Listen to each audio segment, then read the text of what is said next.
Hey guys, and welcome to another episode of What It Means to Be Brave. Today I've got a good friend Obi with us. How you doing, buddy?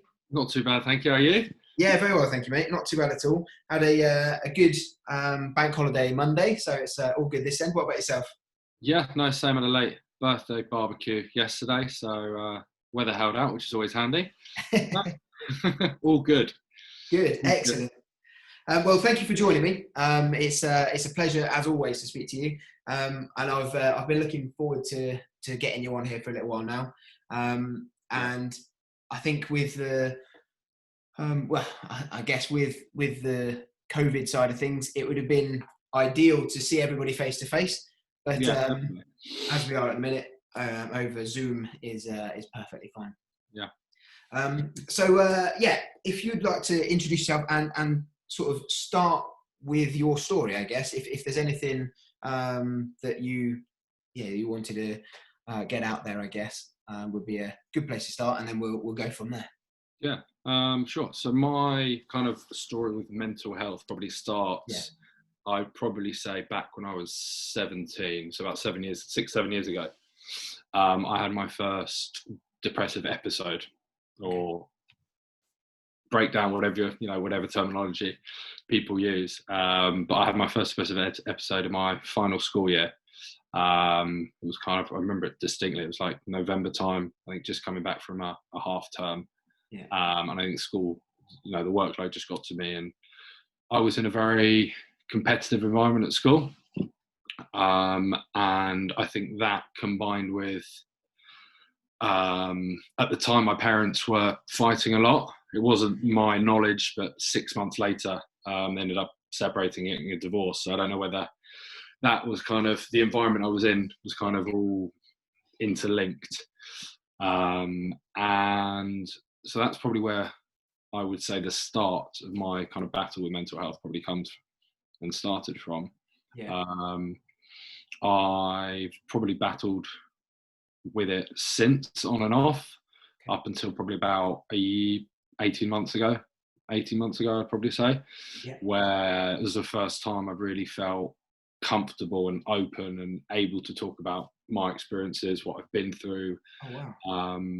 So it was a battle for about 4 or 5 years to really understand myself and understand what I was kind of dealing with. I had a lot going on after the age of 17 when I had my episode. I finished school, didn't really know what I wanted to do, and I kind of did 4 or 5 different jobs. I was with my dad at the time, and we moved pretty much every year. So I think that kind of combination of lack of kind of stability and security kind of added to myself not being able to kind of fully engage and deal with all of the emotions I was having. Yeah. And do you think it was, you kind of said it there as well, do you think it wasn't particularly helping this sort of notion of you're not able to settle because you feel like you're always going to be moving on, or you're going to be changing? Did that, I guess that didn't help even? No, not at all. But I'm not blaming anybody, but it just the culmination of different scenarios I wasn't settled. I didn't feel like going home or sitting at home. Or in a job, for instance, I was settled. And if I didn't have kind of that foundation to really work around, but no, probably about 3.5 years ago, I had another kind of, not episode, but it was very close to, I think everything I'd learned over the previous 3 or 4 years meant that I was incredibly aware of the direction I was going. Right. And had I not kind of I left a job I wasn't happy in. I kind of reached out a bit more to, my family, and kind of asked for help a bit more. I think had I not experienced what I experienced when I was 17, I wouldn't have been able to kind of recognize the direction I was heading. Right. Okay. And and reaching out to your family, was it quite a quick thing or was it a slow progression where you came back down and sort of came around a bit more? I think I'd probably say that when I had my second kind of episode about 3 years ago,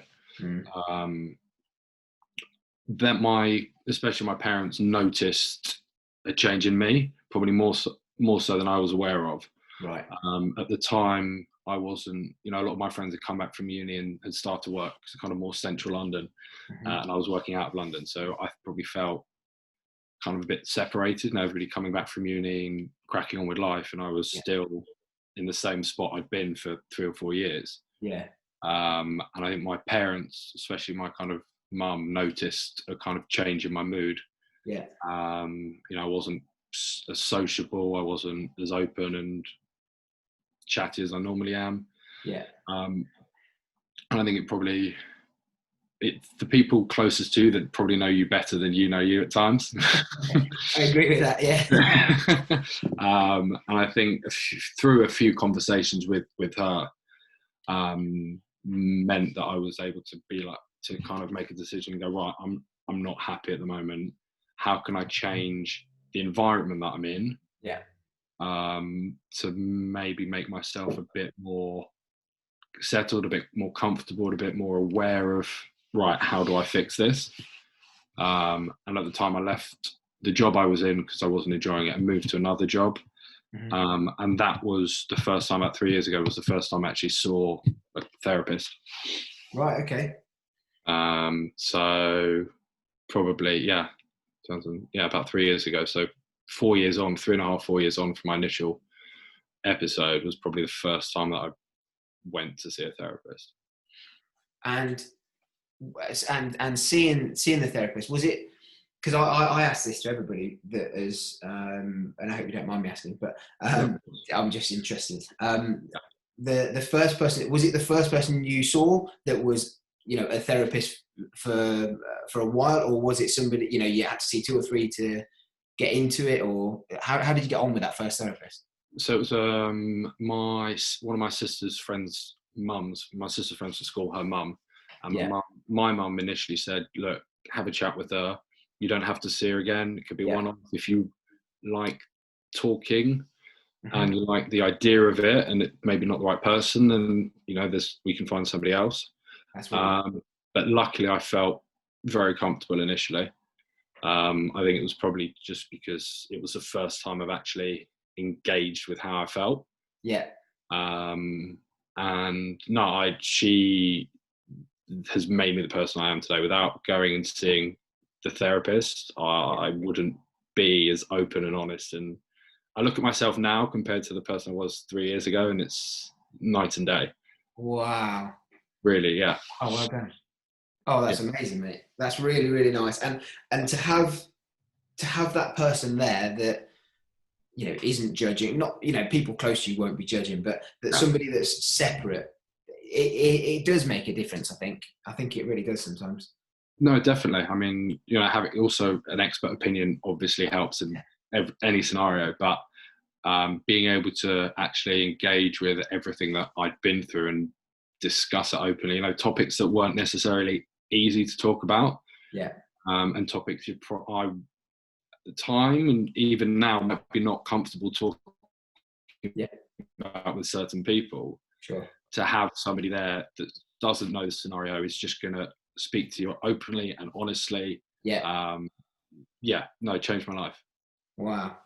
And it's, as you say, that having that professional there that can hear what you're saying and dig deeper without pushing.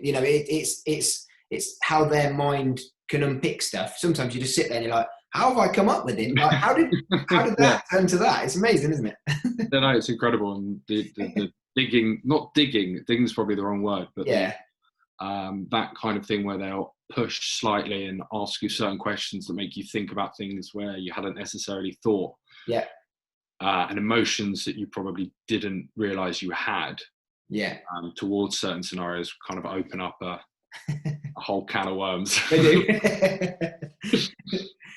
Oh, that's really nice. Do you still see her, or no? So I saw her for about 9 months, almost a year, and I just decided that it had come to a point where I felt I had got everything off on my chest that I wanted and that I needed to, and also that she'd kind of given me the tools to be able to deal with if I was regressing into certain emotions or feelings or.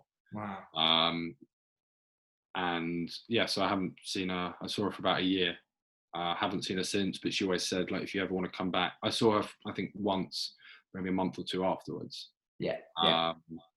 But no, since then, she said, look, doors are always open if you ever want to come back, or if you ever want to have a chat.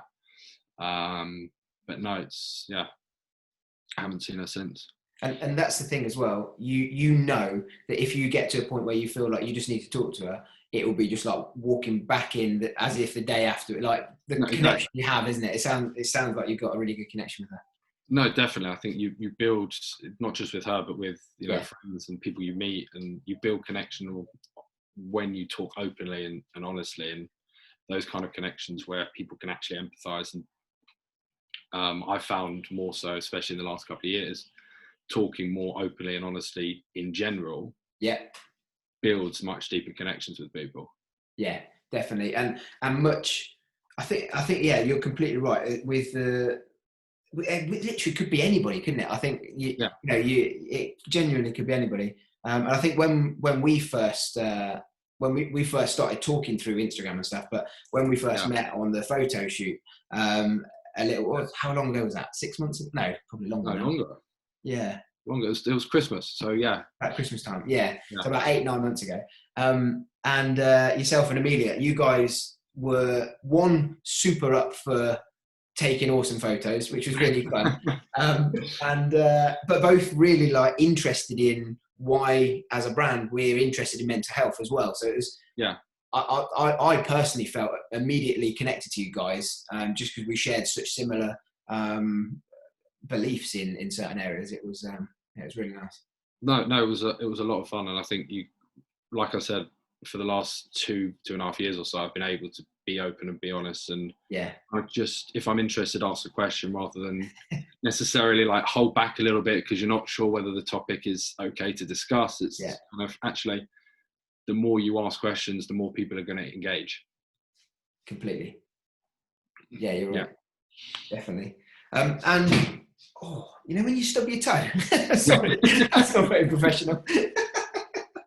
Just put my foot down and kick the chair.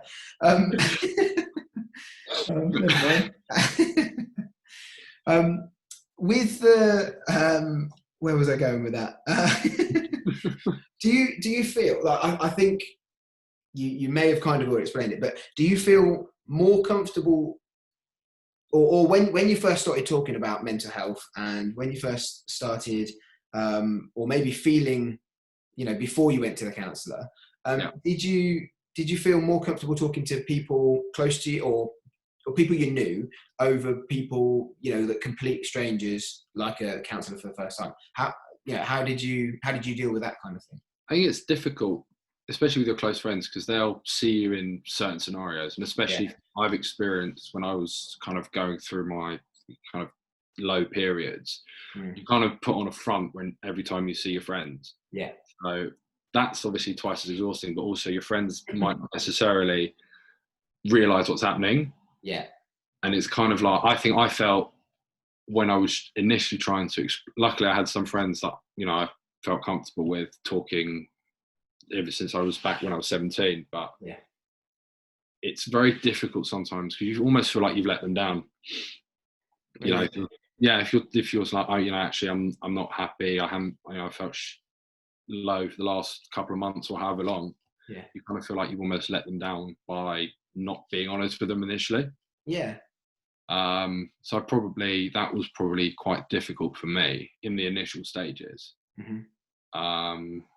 Getting over that barrier, but talking to people, through, like, we connected through Instagram, and being able to talk to people outside of my friendship group that I might not necessarily know really well at all, but having that shared kind of connection makes a massive difference. I think it's much easier sometimes to speak to a complete stranger that actually doesn't know anything about the scenario, and you kind of just offload everything. Kind of, you're not in fear of getting judged. You might say something to a friend, and your friend might turn around and go, actually it's not that bad, or you're overthinking it, or say the wrong thing without meaning to. So if it's a close friend as well, they might not necessarily give you honest advice. They might just give you advice to kind of look out for you, you know, as a friend, rather than necessarily, you know, no, this is what you need to do, or this might be an idea that you could think of, or etc. So I think it's a balance, because you obviously don't want to just shut off all your friends. But you do, going through something like this, you end up finding out who your real friends are, as cliched as that is. Yeah, that's true. You do. You know, you find out, you know, whether close friends won't message you or talk to you about it, or, you know, people you haven't spoken to in 5-10 years might drop you a message going, I love what you're doing. So yeah, it's a kind of real personal eye opener as well. Yeah, it definitely. And do you think that's something? Do you think a stigma plays part of that? Yeah, definitely. I mean, when I had my first episode, back when I was 17, I think there was much more stigma and kind of less discussion on mental. Back when I was at school, like, there was no discussion about mental health at all. And I think it's come on leaps and bounds over the last 3 years, let alone the last 10 years. And so I think now there's less of a stigma, I'd like to say. I also think in the workplace, it probably plays more of a stigma now than not necessarily more now, but a similar level of stigma in kind of a corporate workplace, as opposed to in a social environment, I think. Yeah. And do you think with, because I've had experiences, certainly myself and family members and stuff, in certain workplaces, not necessarily where we're working. No, of course, that's what I'm saying. I'm not saying every workplace, I'm just saying in general. Potentially. No, I agree. I'm agreeing with you. I mean, I think it's certainly more so now than it was in the past, but I've certainly seen more cases where you can have a mental health day and have the day off from work, and that be it is completely fine, but be a well-known thing. Whereas I think for me anyway, 5 years ago, if you mentioned that, maybe it was just who I was working for at the time, I don't know, but it felt like a lot bigger stigma around it. So I feel like there's been progress in that. No, I think it's progressed. Or mental health, you see it everywhere now. People discussing it, you know, sports people discussing it. You know, Tyson Fury, who's arguably the biggest boxer in the world at the moment, openly discussing it. I've actually bought his book, which I'm going to read, but openly discussing it on a consistent basis. To have that kind of exposure and discussion over it is phenomenal. And as you say, that exposure, and I think his specifically with Tyson Fury, his openness, the programs that he's done about his lead up to fights and stuff. For me, and I'm sure you're the same, I'm literally on the edge of my seat just listening to everything he's saying. It's like, you've been through so much and you are back to better than you ever were. And it's watching real people's stories like that I think gives those people hope that if you're in that situation, been in there, coming in, you feel yourself going into it, it's all these different areas that it can really help people. And that's kind of why I openly discuss, you know, and kind of try and share some positivity in kind of my story. You know, I got some probably just over a year ago. You know, Mental Health Awareness Month is in May. And you probably heard it. There's a mental health awareness account called Mental Health Muscle. And they just over a year ago, for Mental Health Awareness Month in May, they did like a post every day. Which I decided at the time, May 2019, that I kind of wanted to do and get involved with, because I was comfortable with sharing more. And kind of the feedback I got from that over the course of the month meant kind of on the last day of May, I kind of shared my story over Instagram, kind of posting stories, etc. Purely because I thought, if people don't necessarily know my story, they might not engage as much. And it's probably similar with Tyson Fury, which, you know, why he wants to discuss it, and he discusses it openly, so that people can relate to it and go, actually, if he's been, you know, at the place where he's going to drive his car into a bridge, if he's been in that place, and you look at him now, why can't I get through that? Or use that as a motivation, or think, okay, I'm not there, but I'm heading that way. How can I reach out for help? Definitely. And I think seeing that, and that's part of the reason why we've set up Be Brave and why we're so active and why we want to help share people's stories like this is because if you see Tyson Fury saying his story, you're like, in my head, you're like, he's got my back. Like, he's been through that, and like, he's on the same level as me. He's world champion, everything, but he's on the same level. And then if you hear people's stories like yourself and other people that are sharing their stories, you're there with them, and you can empathize with them, and you can see potentially a way out, hopefully. No, 100%. I mean, the community through social media that I've met, just like yourselves, other mental health brands, other people that have stories or have engaged with, mental health awareness and have been through, hell and back. There's an incredible community of support out there, which I really hadn't appreciated until I kind of was more open and shared what I'd been through. That's it. And I think, as you say, with the social media side, a lot of people complain, or not even complain. A lot of people have a tough time with social media. But there really is so much good out there as well, like the communities that you're involved in, that you can find a lot of good out there. And it's I guess it's how you use it. Yeah, how you use it and how you feel about it and things. But if you can engage with people and you're getting that sort of engagement, then it can be awesome, really good. Yeah, I mean, it's my own personal opinion, but I think social media has probably played a massive part in the kind of increased numbers of mental health cases, especially in young people over the last decade, purely because you kind of, rather than seeing people at school or friends outside, as you go home and you're watching your friends on holiday, which you never would normally have. But I think if you, I took a week off social media a few weeks ago, and having come off it, I think you're more aware of, every time you're sitting, watching a film or going out with friends, you're aware of yourself looking at it, as opposed to being present. If you use it in the right way, like you said, there's so much positivity and camaraderie out there. But we've been given a tool to be able to connect with people all over the world at any time of day. Like, why not use it, but use it for good and for positivity? Definitely. And that's a really good point about being present as well. It's the more you can obviously get addicted to social media. You can get addicted to anything, I guess, but that thing of being present, and actually sometimes I think lockdown, I've heard a lot of stories about people throughout lockdown has actually helped them, even though they're not been able to physically see people, but they've connected more with people than they normally would have done. And they've taken that after lockdown into actually meeting up more often as well, because they've missed the people more or whatever. I've seen a lot of people focusing on being present and actually physically taking time to go and see people now, which is really important.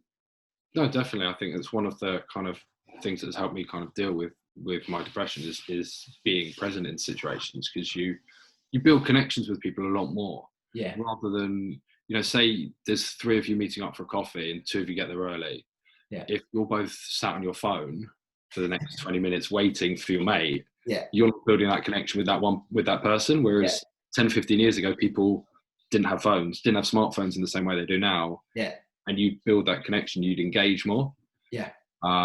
So I've tried, I can't say I'm perfect, but I've tried to make more of an effort to just be present and take the moment as the moment. That's really good, man. And with you mentioned that you were part of that community of the mental health muscle guys, and I know you work out and things like that. But how does the gym affect or working out? Doesn't necessarily need to be the gym, but how does that affect your mental health? If going to the gym could be a prescription, really, I would give it to everybody. I genuinely think that, even talking to a few mates, recently, the endorphins and the serotonin and everything that's released from exercising is just even throughout lockdown, I did a few home workouts. Okay. At the start, I probably leveled off, after about a couple of months, but being back in the gym, especially in the last month or so, has massively helped, because I think everybody's there at different levels, and they're all there for one reason, which is to improve themselves. Yeah. It doesn't matter what stage you're at, whether you're bench pressing 5 kilos or 500 kilos. You're there to improve yourself. And I think the way I look at it is, mentally, if I want to kind of, physically, if you want to improve yourself, you go to the gym, you train. And I think mentally, for me, it's similar. You're not going to be able to, take on the world in one day. You've kind of got to build it, and you've got to take it day by day.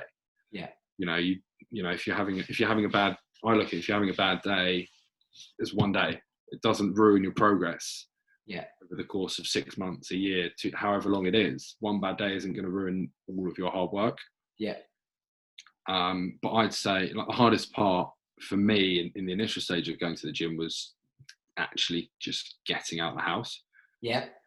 And as soon as you kind of leave the house or get to the gym, or leave the house to go for a run, whatever it is, as soon as you take that first step, the rest of it's easy.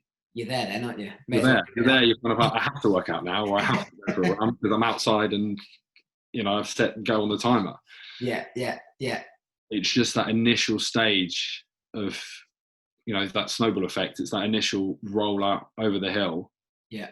And as soon as you're there, you love the feeling, and you kind of become addicted to that positivity that you kind of breed from it. Yeah, definitely. And do you play any sports as well, or?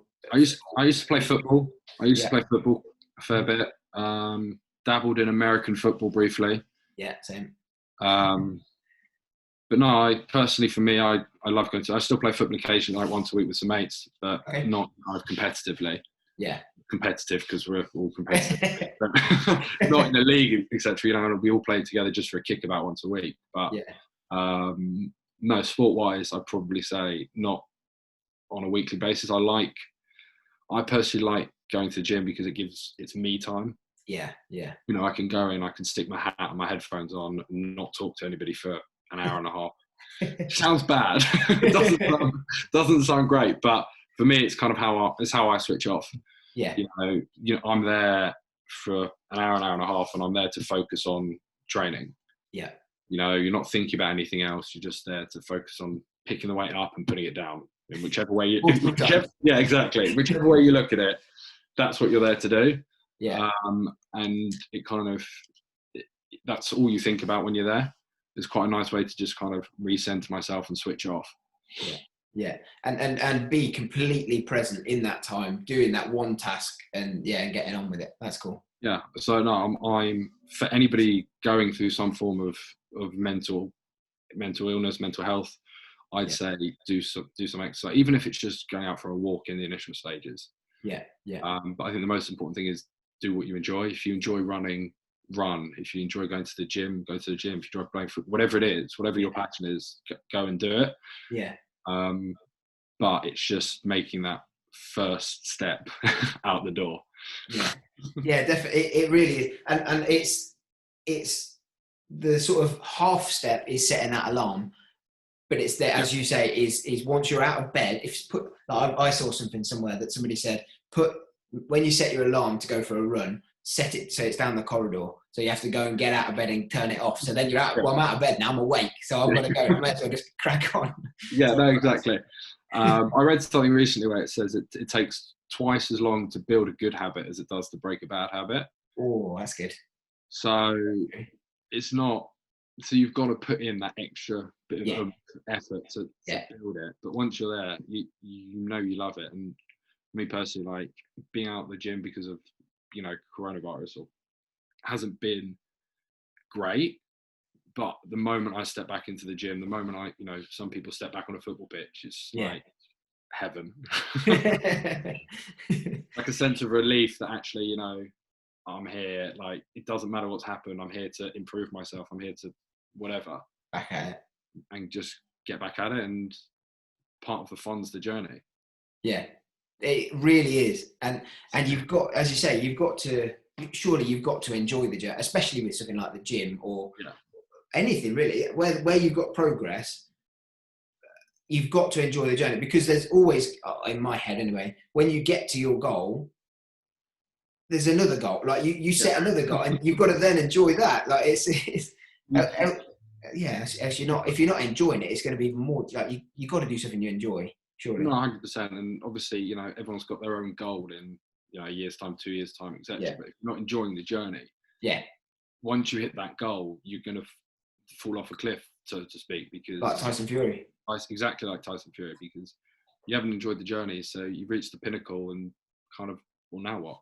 Yeah, I've done it. What's tomorrow happen? Yeah, what happens tomorrow? Exactly. I started to see it with a lot with footballers, especially like Danny Rose. Yeah. Just for example, who's come out and spoken openly about it. But you know, when they've reached the pinnacle, or they leave football, then what? Yeah, yeah, and I can imagine like how that would. If you haven't got a plan after that, or if you get injured, like if you're a footballer like that and then get injured so you can't play again, or what is next? Like that must be terrifying. It must be. No, I can't speak from experience, but it must be. But enjoying the journey and enjoying being present in the journey, is I find is a massive benefit.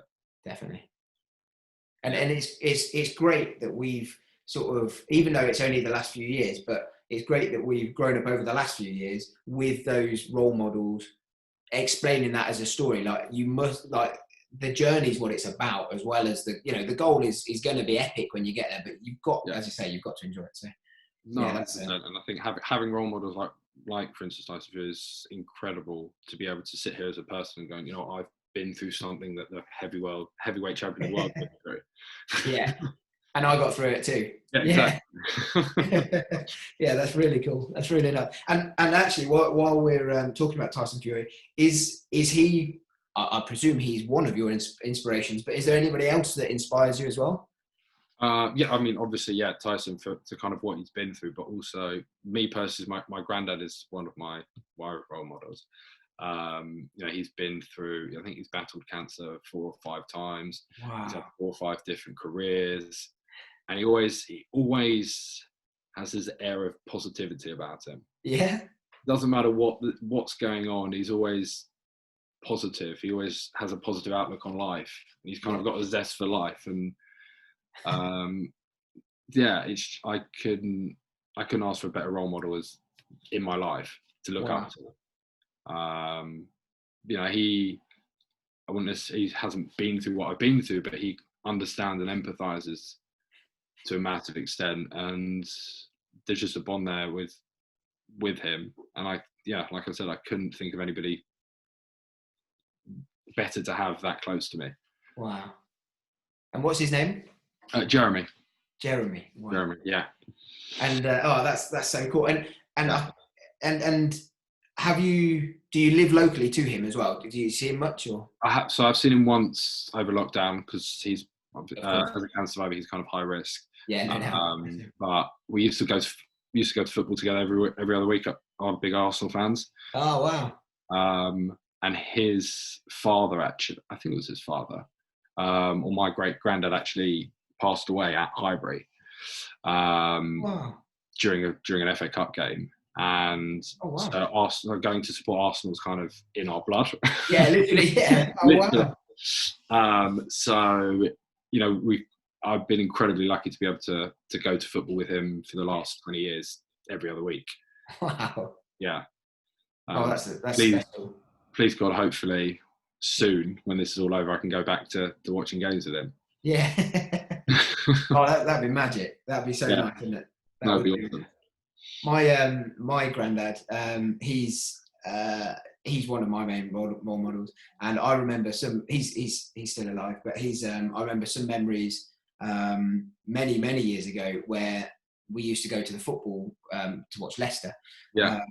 And he, growing up, used to play for Leicester. He used to be one of the second or third goalkeepers behind Shilton and the top guys. And it just seeing his face, looking at the ground, like they just understand it differently, don't they? It's just they've seen a lot more than we've watched. I know, yeah, completely. So it's it's cool. So that's really nice that you're so close to your granddad. That's yeah, no. I'm incredibly fortunate to still have him around. Yeah. And yeah, I wish I could go and see him more. And I think, now things are lifting, I'll probably be able to go and see him a bit more. Brilliant. But we speak most weeks on the phone and catch up. And now the football's back. Yeah. It's only going to strengthen that. That's really nice. Oh, that's lovely, man. That's really, really nice. And with I've come into a point in the questions where I've got, I like to ask everybody, because everybody's perspective is completely different. Even if it's a similar story, it's going to be different. I wanted to ask if you've got any good news stories to share. If you've thought of anything that I felt like you kind of asked me to do kind of a bit of digging on this, and I kind of felt that I couldn't not talk about Chadwick Boseman. Yes. Okay. I'm a massive Marvel fan. Yeah. And I felt like I couldn't not discuss him, and it's incredibly tragic what's happened. But for him to be able to have filmed, 2 Avengers films, a Jackie Robinson film, there was another film, James Brown. Yeah. He did another one called Thurgood Marshall about a civil rights lawyer. To film all of that and to do the incredible charity work that he's been doing whilst suffering himself. Yeah. He's genuinely a real life superhero. Literally, yeah. And for him to be able to go through what he was going through and treating it as if it's just normal, and I don't know how much he knew, whether he was going to beat it or not. Yeah. But to have the outlook on life where he went, okay, fine, if I've only got 4 or 5 years left, I'm going to conquer the world. Yeah, literally. And that's, and I've seen so many interviews, especially this last week or so, so many interviews that I hadn't seen before, or speeches that he'd done that are just his delivery of words, and it's just like poetry. It's statesman-like. He's genuinely like a king. yeah. And like you get goosebumps listening to him. And this, as I say, it's so tragic. And he, 43 as well, wasn't he? Yeah, no, incredibly young. And I think it's just it's kind of another role model to look up to, that, no matter what you're going through, if you can take a positive outlook and go, you know what, how can I help other people? If he can do it, why can't everybody else? Yeah. Yeah. And if he's got something that's as life-threatening and still conquering the world on his way, I mean, it's... Yeah. No, there was a couple of other things. I did see, obviously, posts and stuff when he'd lost lots of weight. Yeah. Obviously, with chemo and stuff, and people were posting like, he doesn't look great, what's he been doing? And it's another one of those, you've got no idea what people are going through. Yeah. And I've always had this kind of mantra that everybody's got their own battle. It doesn't matter whether it's mental, physical, family related, personal. Every single person that you meet will have some form of battle. Yeah. So don't judge anyone. Yeah. Don't judge anyone. You don't know what anybody else is fighting. Somebody might be snapping at you on the tube, but that might be because they've just found out, some bad news personally. Yeah. However horrible somebody is at that time, you can always give them kindness. There's nothing wrong. Like it's going to brighten up their day. It's fine. Exactly. That's it. Yeah, that's really nice. That's that's a really good message. And I think hopefully with social media and things as well, having the communities like we've got, and as I say, mental health, and other charitable causes and guys out there, it's or even social media, it's so, I think, who did I hear? I think it was Gary Vee said that it's the people with the negativity that shout the loudest. Yeah, vocal minority. What, sorry? Vocal minority. Yeah, that's it. And let's just overpower them with kindness, like spread happiness. Like there's nothing. It's not a hippie thing. It's like it's why not? Human nature. Yeah. What's why the problem? not? Why not be nice? It takes nothing. Takes the same effort. Just be nicer. You could be, yeah. It was, I think it was it Caroline Flack said, if you could be anything in this world, be kind. Yeah, exactly that.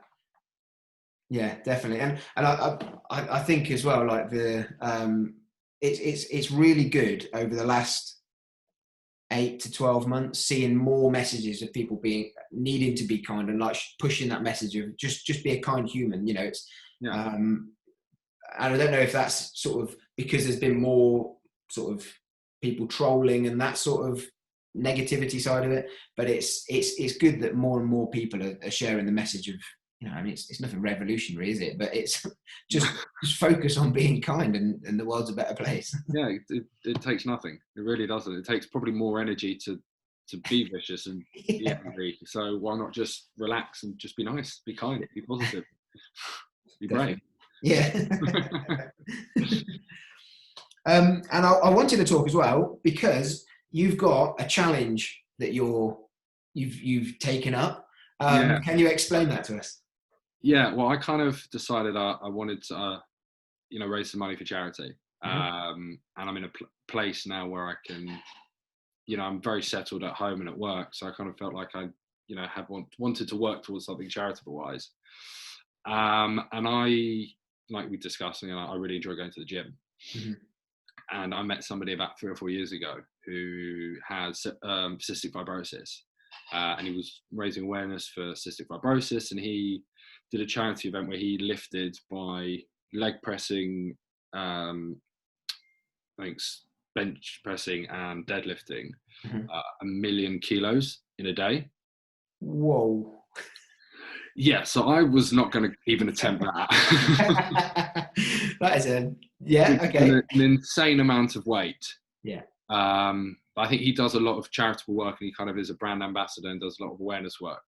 So he had the kind of time to really train, 4 or 5 hours a day for it over the course of a year, maybe 18 months. Wow. So I work, I work a full-time job and studying part-time as well. So I kind of needed to readjust the numbers. Still be a challenge though. Still be a challenge, yeah. So I'm looking at doing something similar. So I'm going to squat, bench press and deadlift. The aim is to do 150,000 kilos in a day. Wow. And the reason I came to that number was because I was doing some research, and 150,000 will be the number of people that have died by suicide in the UK in my lifetime. Wow. Which, that's scary, isn't it? It's slightly terrifying. Yeah. Oh, shit. And I kind of thought I wanted to do something where I'm not just picking a random weight. I'm looking at the numbers and going, actually, every single rep will mean something. Yeah, wow. And hopefully that will give me the extra motivation towards the end of the day. But also it will hopefully be, a place of people, I'm going to share this on all of my socials and stuff when I kind of really develop the training. But hopefully it'll be something where people, if they want to come and lift a kilo in remembrance or something like that. Wow. It could be something for, people all over the country to hopefully get involved with in some way or another. Yeah. And my stepdad used to do a lot of documentary and filming and producing. So I'm going to work with him in terms of getting a promo video out. Oh, great. In January at some point. Yeah. So if anybody does want to kind of get involved in somehow and, discuss their story or talk about something personal to them, please feel free to get in touch with Sam or with me. Yeah. Yeah. But it's something, over the between now and Christmas, it's going to be, putting that video together and kind of training strength wise, and then from January onwards it will just be hours of training. and hours. And when are you actually doing it? When are you planning? I haven't specifically got a date in mind yet, but I'm thinking it'll be probably end up being mid-August next year. Okay. So, my birthday is August the 12th, so it potentially might be that date. Around then. But I've given myself a year or so to train for it. Yeah. Touch wood, the gyms don't close.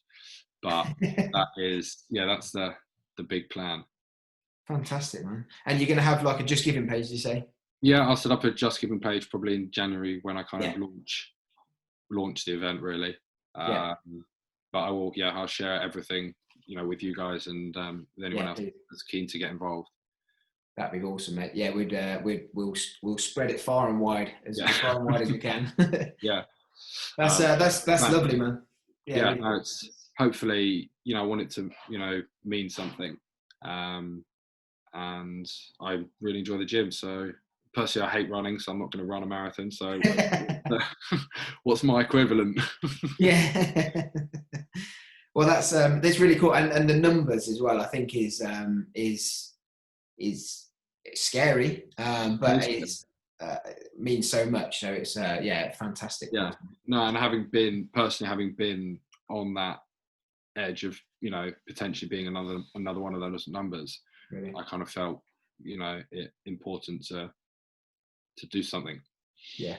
To kind of share those numbers and say, actually, like, these people they're not just statistics, they're actual people, impacted families all over the country. Yeah. Wow. Yeah. Amazing, man. I think we're about there on where I was going. Is there anything else that you wish I'd asked, or anything that I've left out? No, I just, I'm quite an open person. I'm happy to discuss what I've been through. I'm more than happy to listen to anybody else if they need to share what they've been through. And, I try and be as positive as possible, really. Yeah. And try and share positivity where I can. Yeah. Personally, I think the bravest thing I've done, since we're on Be Brave's podcast, I shared a post about it kind of at the beginning of the year, was the bravest thing I did was ask for help. It's not easy, especially when you're kind of in that headspace. Yeah. But as soon as you do, it's like the whole world's come off your shoulders at that point. You can kind of breathe the sigh of relief that actually you're kind of, okay, fine, you might have hit rock bottom, or you might be heading in that direction, but the only way is up from that point. Wow. And you'll be surprised at the number of people who will offer help, whether it's family, whether it's friends you didn't necessarily expect to care as much or to be as invested. Yeah. I'd probably say just ask, and you might be pleasantly surprised. And you don't know, as you say, you don't know what other people are going through, what they've gone through, and exactly. As you say, that there could be somebody from school that reaches out and becomes your best friend from now on, because you've both gone or going through something. Yeah, and that's genuinely true. Yeah. No, definitely. A number of friends that I've made, especially in the last couple of years, from being open, being honest. Yeah. And just sharing. There's no point. There's no point. It's very easy to sit in your own headspace and spiral and think that, the worst of people. Yeah. As soon as you kind of open up, it's not only a weight off your shoulders, but you actually might find other people who've been through very similar scenarios and might have some advice. Yeah. Positive advice. Yeah. And that's it. We keep talking and keep promoting the idea of talking, and that's we certainly will as long as we can, because, as you say, just hearing you talk so openly about everything anyway on here is really refreshing. And especially as a man as well. We're both guys that talk openly about mental health, but it's not necessarily, it's difficult as a bloke sometimes to actually admit that you're feeling pretty run down, pretty low, and you need help. Yeah. So the more, if you're under the age, I think, of 45 as a man, you're more likely to die by suicide than anything else.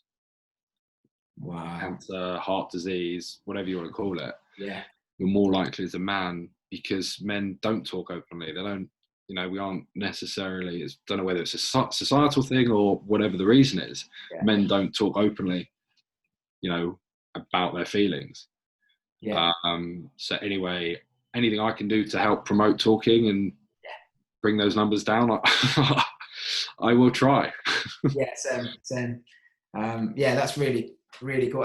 And as you say, so much of what you said is what it means to be brave. You know, there's so much what you've said tonight of what you've 5 years ago, 3 years ago, where all your stages along the way, you've shown incredible bravery to just ask for help, and to be open. Oh, you know, going for feeling like you've been forced to something is completely different. But when you feel that I genuinely just need a break or I need some help, as you say, that's when your life can really change. Yeah, and that's why I never push, especially when I talk to my friends about, you know, if they've got friends that are worried, for whatever reason. I always say that push has to come from that person within. It can't be you telling them they need to go see somebody. It can't be you telling them they need to start medication. It has to be, I want to make change. Yeah. And then you'll get lasting change. You won't just get a fix for 3 or 4 months. Yeah. Amazing. Yeah. So true, man. And for anybody, just while we're finishing up, for anybody that wants to follow you, I've got your Instagram account here. You want me sharing? Yeah, so it's just at Obi Burchell, OBIBURCHELL. I try and share positivity, but feel free to drop me a message and, you know, ask anything. I'll probably be posting a lot more from January in terms of for this charity challenge. But for now, I just feel free to drop me a note. Awesome. Well, thank you so much, man, for spending time with me, chatting this through. Always a pleasure on my side as well, Sam. That's it. Well, we'll certainly catch up. We've got a photo shoot coming up next week, and you're on that, so I'm looking forward to seeing you in person again. Yeah, it should be a lot of fun. It'd be nice to see you again, physically. Yeah, indeed. It's been a while. Yeah, it has. So, awesome. Thank you so much, man, for taking the time. It means a lot. It really does. And it's been great chatting. Thank you very much, mate. Cheers, man. Cheers.